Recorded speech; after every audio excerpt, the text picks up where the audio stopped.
Bienvenue les copines sur cette nouvelle séquence. Donc aujourd'hui on va attaquer les premiers secours et je vais m'efforcer de t'amener à un niveau quasi professionnel. Je te présente Pablo, donc ça c'est notre pote qui va être avec nous toute la journée pour pouvoir te faire des démonstrations. C'est parti. On va rentrer directement dans le vif du sujet avec ce qu'on appelle le premier regard. Le premier regard, qu'est-ce que c'est? On va le décomposer en 3 étapes. On va avoir la scène, la sécurité, la situation. C'est ce qu'on appelle les 3 S. La scène, qu'est-ce que c'est? Ça va être, est-ce que j'ai les moyens de donner une localisation au secours? Est-ce que je suis capable de dire où je suis? Est-ce que je suis capable de leur donner des éléments pour pouvoir me retrouver rapidement? La sécurité, c'est est-ce que je peux intervenir tout en étant en sécurité? Par exemple, si quelqu'un est pris dans un feu, est-ce que ce serait intelligent d'après toi de foncer dans les flammes pour aller le chercher? Bien sûr que non. Un secouriste qui est blessé, c'est juste une victime de plus.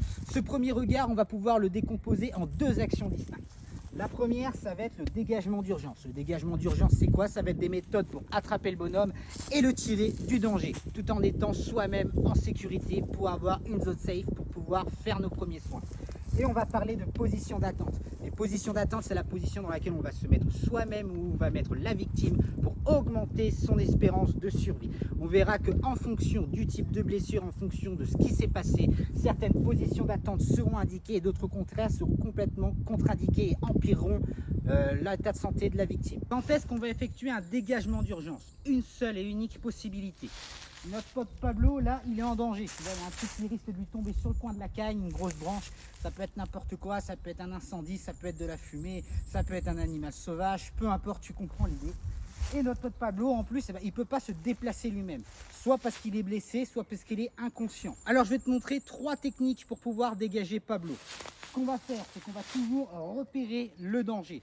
On va ensuite repérer par où on va passer pour pouvoir emmener Pablo. C'est hyper important. Parce que là, si par exemple, je veux le dégager et que je me fous la gueule dans les bouts de bois, tu vois, c'est dangereux pour moi et ça servira strictement à rien. Deuxième chose à prendre en compte, c'est quelle partie de Pablo est la plus facile à atteindre. Là, par exemple, ça va être ses chevilles. Je vais l'emmener par ici. Donc j'arrive, hop, je l'attrape fermement par les chevilles et je viens le traîner, je viens l'emmener.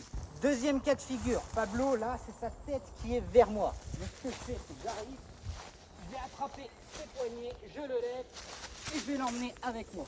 Troisième possibilité, Pablo, c'est un gros gabarit. Pablo, j'ai du mal à lever, j'ai du mal à le porter. Ce que je vais faire, alors je vais me mettre dans l'autre sens pour que tu puisses voir.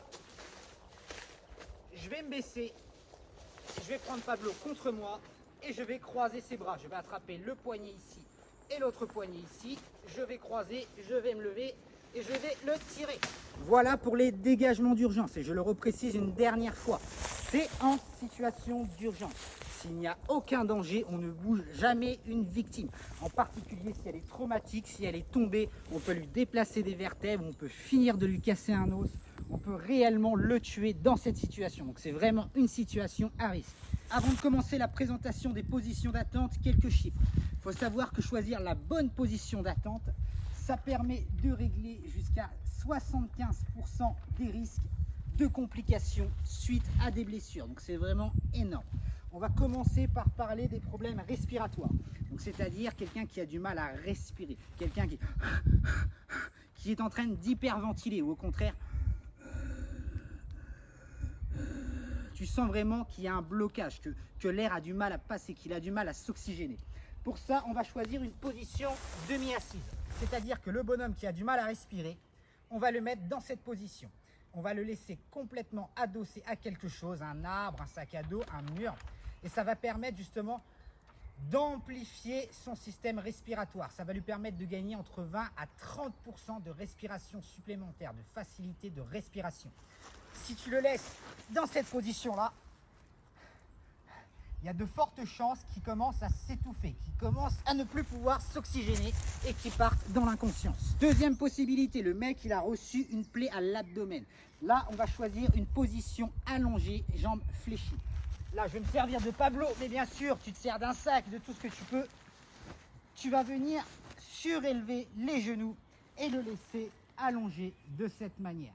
Pourquoi? Parce que ça va éviter justement de tirer sur les muscles abdominaux. Ça va éviter de provoquer des contractions et des étirements et d'étirer la plaie. À l'inverse, si le bonhomme il n'est pas blessé à l'abdomen mais qu'il a subi une hémorragie, c'est-à-dire qu'il a perdu du sang, on verra ça dans la séquence hémorragie plus spécifiquement, on choisira de le placer dans une position avec les jambes surélevées comme ça. Pourquoi? Parce que ça va permettre de concentrer la circulation sanguine vers les organes vitaux et vers le cerveau pour s'assurer qu'ils sont oxygénés correctement. Quatrième possibilité, Pablo il a reçu un choc. C'est ce qu'on appelle un traumatisme. Pablo, on va le laisser dans une position qu'on appelle strictement horizontale. On va rapprocher ses pieds, ses bras et on va le laisser dans cette position et surtout on ne le bouge pas.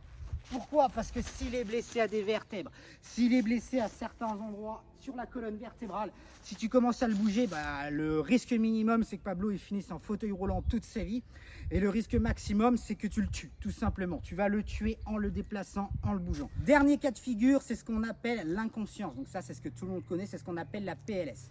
La PLS elle a une spécificité. On utilise la PLS uniquement que sur quelqu'un qui respire, sur une victime inconsciente mais qui respire. Si elle n'a pas de respiration, on ne fait pas de PLS. On partira tout de suite en RCP, on verra cette séquence tout à l'heure. Comment faire une PLS maintenant? Ce que tu vas faire, c'est que tu vas te rapprocher de notre ami Pablo. Alors là, je vais avoir du mal parce que c'est un mec en plastoc. Tu vas prendre sa main et tu vas venir la caler contre sa joue. Tu vas surélever son genou. Et tu vas venir te reculer et le tourner comme ça.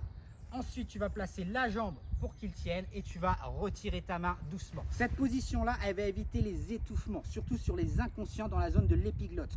Pourquoi? Parce que lorsque tu es couché comme ça et que tu es inconscient, ce qui va se passer, c'est que ta langue, le poids de ta langue va s'enfoncer dans ta gorge et va venir bloquer tes voies respiratoires. Et si tu laisses une victime inconsciente dans cette position mais qui respire, elle va commencer à s'étouffer, les voies respiratoires vont s'obstruer, elle ne pourra plus respirer et là on va sombrer dans un scénario où il va falloir passer sur une RCP.